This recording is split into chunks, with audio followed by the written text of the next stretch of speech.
Well, it wasn't pretty, Irish fans, and it definitely wasn't always fun, but Notre Dame got the job done 28-3 over Miami, Ohio in week 4. Irish moved to 3-1. Jack Sobel, Kyle Kelly, Tyler Hork is at a wedding. He'll be back next week. And Kyle, what do we make of this win over Miami? A win is a win, as they say, and Notre Dame comes out of this one improving to 3-1, 17th ranked team in the country. Might get a little bump after this, but a lot of the conversation post game was about the team coming in here next week, which is going to be a ranked Louisville team. But yeah, I mean, it seems like they're satisfied with the win. Marcus Freeman talked about afterward that they're going to celebrate. He told the guys to celebrate. But overall, the theme coming out of this one was, even Boubacar Traore said it, who had a tremendous game, led the team in tackles, probably was their best defender maybe today, or one of the best, probably. Stepped up in a big way. But just going back to my point, Boubacar coming out of the locker room basically told reporters that we've already moved on from this one, and they're focused on next week, which I thought was a very mature comment. But I know there's a lot to take away from today, and I think there's no other way to start the conversation than with Riley Leonard, right? Yeah, Riley Leonard, great day on the ground like he had last week. Second straight 100-yard game, almost had 150 yards, might have, if not for maybe a sack. I think 143 is what he ended up with. But the story is obviously the passing game.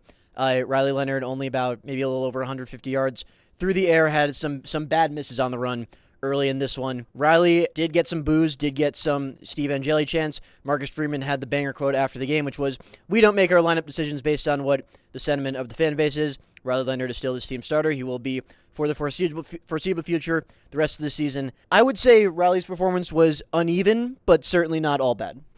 No, especially when he had such an outstanding game on the ground. I mean, another 150-yard rushing game for Riley Leonard. But it just kind of feels like the offense is so tilted toward running the football. And Leonard talked about afterwards that he's building up his confidence throwing the football downfield. I think the long touchdown pass to Bo Collins was a big reason why. And then he referenced another play later in the game, a long passing target to Jaden Harrison that was he called it an underthrow. Yeah. It feels like he's just building up the confidence to throw the ball downfield. I don't know if Riley Leonard had that confidence earlier in the season. So that's a good sign when you turn the page to Louisville next week, because this is a Notre Dame team that they can't afford to be one-dimensional. And I wouldn't say they were totally one-dimensional today, but when you have Riley Leonard accounting for 2 rushing touchdowns, a bulk of the offense, and that's something Leonard or Freeman talked about today, is they're confident in their quarterback, and the reason why is because he's basically taking the bulk of the offense in terms of the production, which is pretty fascinating. But I think another theme in the post-game pressers was this offense is a work in progress, and I think we saw it today. The fans felt it today at times. But, we're talking about this after a win rather than a loss. And I think, even though it wasn't pretty as time as kind of how you led this segment, is there is still a lot to build off of. Yeah, I asked Bo Collins this after the game, Riley, after he hit Collins deep, it wasn't always perfect in the second half, but he was, slinging it around the field more. He was a little more confident with his reads. He was more confident taking downfield shots. Had a few that resulted in defensive pass interference.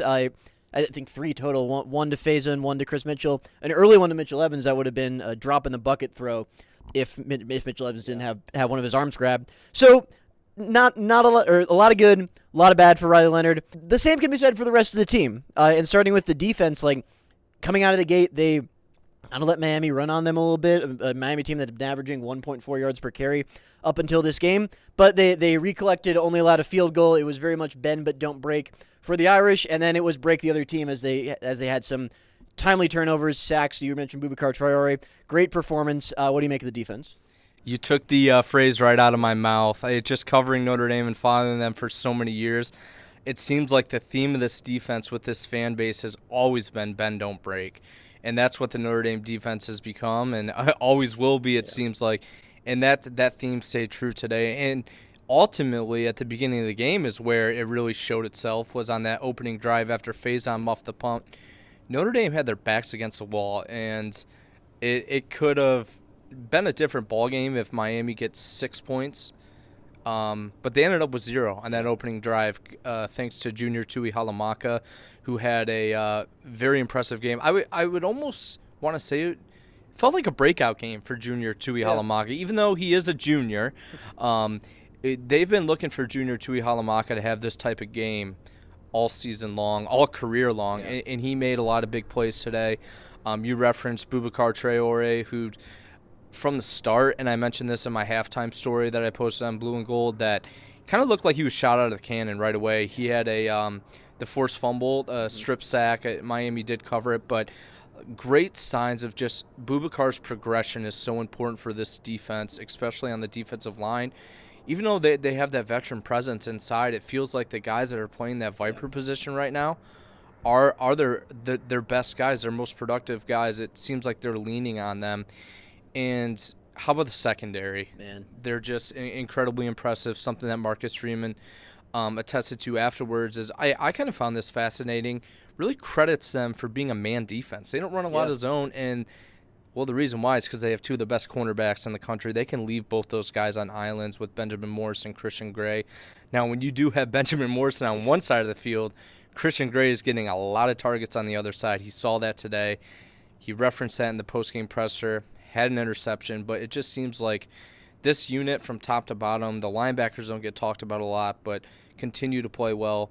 But from top to bottom are playing at a really high level, and that's important going into now when, like, your Notre Dame's quote-unquote non-conference slate, it's over. You know, they're going to head in to play some of these ACC opponents, and it's going to be important for them to be playing at their best potential with, gosh, it feels like this Louisville team might be this could be Notre Dame's toughest matchup by the end of the – I mean, USC lost today to Michigan. Yeah.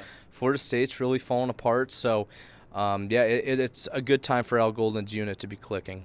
Yeah, and you mentioned the Tui Halamaka interception tipped into his hands by Christian Gray, who had himself a phenomenal game. He was targeted a lot. Benjamin Morrison was great on the other side, had a couple of goal line targets. I think it was when Miami kicked that field goal. They kind of went after Morrison twice on goal line fades. I don't know whose idea that was. But Brett Gabbert, the Miami quarterback, he's a 6-year guy. He's had a lot of productive years. And he did not have a good game today, and it was because he didn't really have much open, especially near the sideline. Boubacar Traore is a stud and a half. He's going. The ceiling is astronomical for him going forward. You asked a good question of Christian Gray, and the post game was, what about this sophomore class that's just taking the step to the next level, especially on defense? It's Boubacar, it's Gray, it's Drake Bowen, who had himself a nice game. He had his first career sack. It's Jaden Osbury, who's had a great season so far. Don Schuler, also a great season so far. Really ripped that starting safety job opposite Xavier Watson away from Rod Hurd in fall camp, and go back to spring ball too. Like, it's a really, really talented unit, and they really carried the day while the offense got its legs under it. A win is a win, and it's going to be fascinating because we haven't really seen the same Notre Dame team twice. It's been 4 very different, often weird, unexpected games, but this team is 3-1. They got a big game against Louisville right here. We will have coverage all night on BlueGold.com of the win over Miami, Ohio, and we will see you next week.